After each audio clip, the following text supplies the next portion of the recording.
Halo sob, ketemu lagi sama Mimin di berita terkini MotoGP. Tes Buriram hari pertama sudah selesai jam 6 tadi sob. Dan banyak perubahan kali ini yang akhirnya mulai memberikan gambaran bagaimana balapan di Buriram nanti. Meskipun belum final. Ducati menguasai lewat Marc Marquez. Bezzecchi yang menjadi tercepat tahun 2023 nampaknya bisa kembali mendapatkan ritmenya di Aprilia.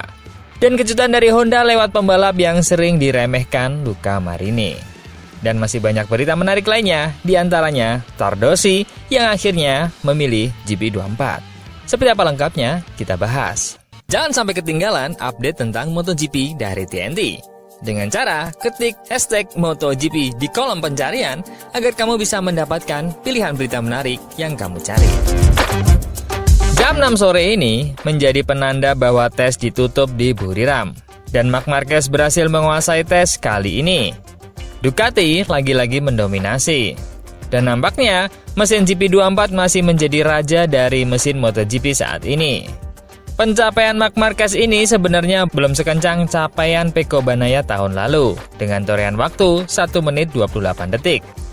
Dan hasil terbaik hari ini ada di 1 menit 29 detik. Meskipun masih dalam mode tes. Namun tentunya hal ini menggambarkan potensi-potensi yang akan terjadi di hari kedua nanti. Ducati menguasai 3 teratas melalui Marc Marquez, Alex Marquez, dan juga Franco Morbidelli. Ketiga pembalap itu nampaknya memakai konfigurasi mesin GP24. Nomor 4, setelah kesulitan di hari kemarin, Marco Bezzecchi nampak berhasil dalam penyesuaiannya dengan Aprilia. Pedro Acosta akhirnya menunjukkan kekuatan aslinya yang berada di 5 besar. KTM nampak sudah berada di jalur yang benar. Kejutan terbaik hari ini, Luca Marini dari Honda, pembalap yang selalu diremehkan di komentar-komentar video Mimin, menjadi yang tercepat ke-6 kali ini dengan selisih 0,744 detik. Johann Zarco menemani di posisi ke-7. Pecco Bagnaia dalam mode tes kali ini berada di posisi ke-8. Sepertinya Pecco masih mencoba memaksimalkan mesin GP25-nya. Brad Binder menjadi KTM tercepat kedua di nomor 9. Jack Miller, kejutan dari Yamaha, yang kemarin-kemarin tampak sangat kesulitan, kini menutup 10 besar. Juan Mir, Alex Rins, Fabio Quartararo mengisi nomor 11 sampai 13. Kalau kita melihat kemarin Fabio mendapatkan hasil yang baik dalam sesi tes Sepang, kini Yamaha tak berkutik di bawah Honda. Apakah belum mendapatkan settingan yang pas? Atau memang tak cocok dengan sirkuitnya? Atau memang inilah kekuatan yang sebenarnya? Vinales dan Bastian ini nampak masih belum bisa berbuat banyak dengan motor barunya. Honda yang sukses di tes Buriram ini kini mengungkap keberhasilannya, meskipun hal itu masih memiliki kekurangan. Keterpurukan Honda di MotoGP telah menyebabkannya jatuh ke posisi terbawah klasemen pabrikan. Tapi bos Honda HRC Castrol, Alberto Puig, yakin bahwa kemajuan sedang dibuat. Kedua pembalap tim pabrikan, Juan Mir dan Luca Marini, positif mengenai peningkatan yang dicapai selama rangkaian tes ini. Dengan keduanya mencatatkan RC213V 2025 lebih baik dalam memasuki tikungan dibandingkan versi pendahulunya.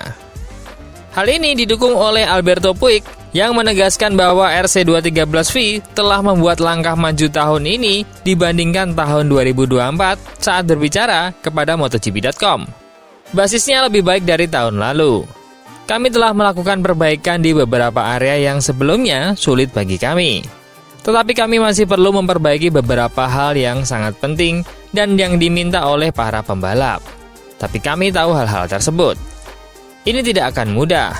Namun di Jepang, mereka melakukan upaya besar dalam menghadirkan semua yang mereka miliki. Dan kami juga merekrut banyak orang yang membantu kami. Sosok yang menonjol di antara rekrutan Honda 2025 tentu saja Romano Albesiano yang sebelumnya memimpin proyek Aprilia RSGP. Saat ini, pembalap Italia itu masih dalam tahap pembelajaran selama bersama Honda. Puig menegaskan, mengenai Romano Albesiano, kami senang dia bergabung. Tentu saja, ini merupakan permulaan baginya.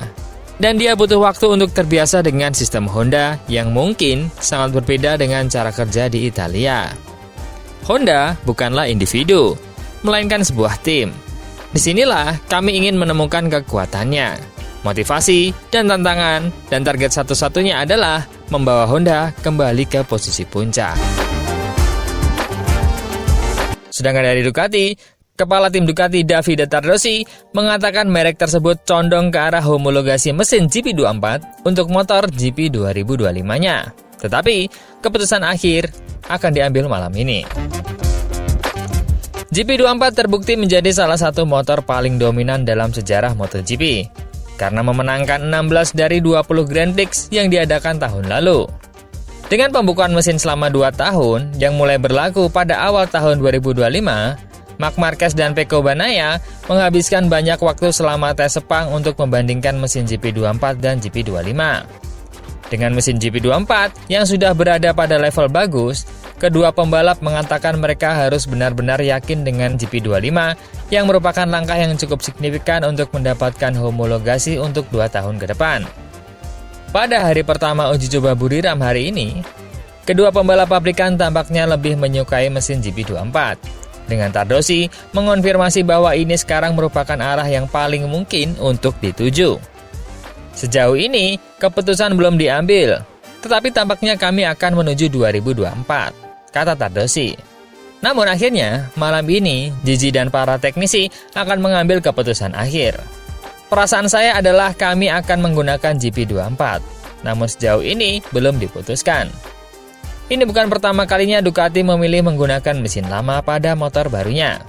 Setelah tim pabrikan melakukan perubahan di menit-menit terakhir ke mesin hybrid 2021-2022 untuk GP22-nya. Langkah ini terbukti cerdas, karena Bagnaia berhasil memenangi kejuaraan dengan duo Pramac yang menggunakan mesin lengkap 2022 hanya meraih 8 podium. Tardossi mengonfirmasi bahwa keputusan untuk menggunakan GP24 kemungkinan besar disebabkan oleh pembekuan mesin selama 2 tahun yang mulai berlaku. Ya karena, seperti yang sudah kami sampaikan, kami akan mengambil keputusan ini karena kami harus membekukan mesin selama 2 tahun dan kami tidak ingin mengambil risiko dalam 2 tahun ke depan. Jadi, mesin 2024 memberi kami umpan balik yang baik di masa lalu dan keandalan. Jadi menurut saya ini akan menjadi keputusan. Marquez juga menarik perhatian pada hari Rabu di Thailand karena dia tidak menggunakan paket aero Ducati GP25. Namun Tardossi mengonfirmasi hal ini terjadi karena kedua pembalap menjalankan program berbeda. Mereka memiliki pekerjaan yang berbeda untuk dilakukan hari ini. Programnya berbeda pula. Marc sedang melakukan hal lain. Dia juga mencoba posisi yang berbeda di motornya karena dia tampak tidak nyaman. Jadi, dia mencoba berbagai ergonomi, stang, dan hal lain agar bisa duduk lebih baik di sepeda. Sedangkan Aprilia nampak bersemangat dengan Marco Bezzecchi yang bisa tampil baik bersama Ai Ogura. Namun, meskipun begitu, tanpa Martin, semuanya berdampak pada proses pengembangannya. Marco Bezzecchi mengatakan absennya Jorge Martin pada tes pramusim MotoGP Thailand berdampak pada semua orang di tim di Aprilia. Juara dunia MotoGP saat ini mengalami beberapa patah tulang akibat kecelakaan keras di awal hari pertama tes Sepang minggu lalu, yang merupakan hari keduanya di Aprilia. Dia dibawa ke rumah sakit dan diterbangkan pulang ke Spanyol untuk menjalani operasi pada hari Jumat, dan dinyatakan absen di tes Buriram.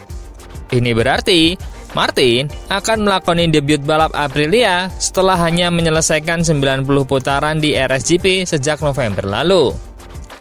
Kecelakaan itu telah menyebabkan keretakan antara Aprilia dan Michelin. Dengan yang terakhir menyatakan, datanya menunjukkan tidak ada masalah dengan ban yang digunakan Martin seperti yang diklaim meskipun tim terus menolaknya. Menatap 2 hari pengujian di Buriram, Bezzecchi mengatakan ketidakhadiran Martin merupakan masalah, namun dia tak dapat berbuat apa-apa. Saya harus mencoba lagi sesuatu di sisi elektronik, kata Bezzecchi. Sedikit demi sedikit kami harus bekerja keras. Tak hanya itu, saya juga menyesuaikan gaya berkendara saya dengan motor. Ya, absennya Jorge tentu saja mempengaruhi semua orang di tim termasuk saya. Namun inilah yang kami miliki. Jadi saya harus melakukan pekerjaan saya dan tidak mengeluh. Besetsi menambahkan, kami masih memiliki beberapa hal yang belum kami coba di Sepang. Itu sudah ada dalam rencana. Beruntungnya, di Sepang kami mampu mengikuti rencana. Jadi masih ada beberapa hal yang kami simpan untuk di Buriram. Kemudian tentu saja kami harus sedikit mempersiapkan diri untuk balapan di akhir pekan. Jadi, Buriram adalah hari yang penting karena ini adalah hari pertama untuk mencoba semua yang perlu kami coba. Lalu, fokus pada pengaturan dan gaya berkendara. Untuk sesi pengenalan dengan Aprilia, sebenarnya BCC ingin beberapa hari lagi. Ya, itu harus cukup karena itulah yang saya miliki. 3 hari di Sepang dan 2 hari di Buriram. Hanya 5 hari. Itulah yang saya miliki, jadi tentu saja saya harus berada di level terbaik yang saya bisa untuk balapan pertama. Saya ingin beberapa hari lagi, tapi itu tidak mungkin. Tapi terkadang jika Anda menguji terlalu banyak, sulit untuk tidak mendapatkan masalah dalam segala hal. Pada akhirnya, ketika Anda menemukan basis dan mencoba semua item yang perlu dicoba dalam pengujian, itu sudah cukup. Kalau begitu, lebih baik balapan saja.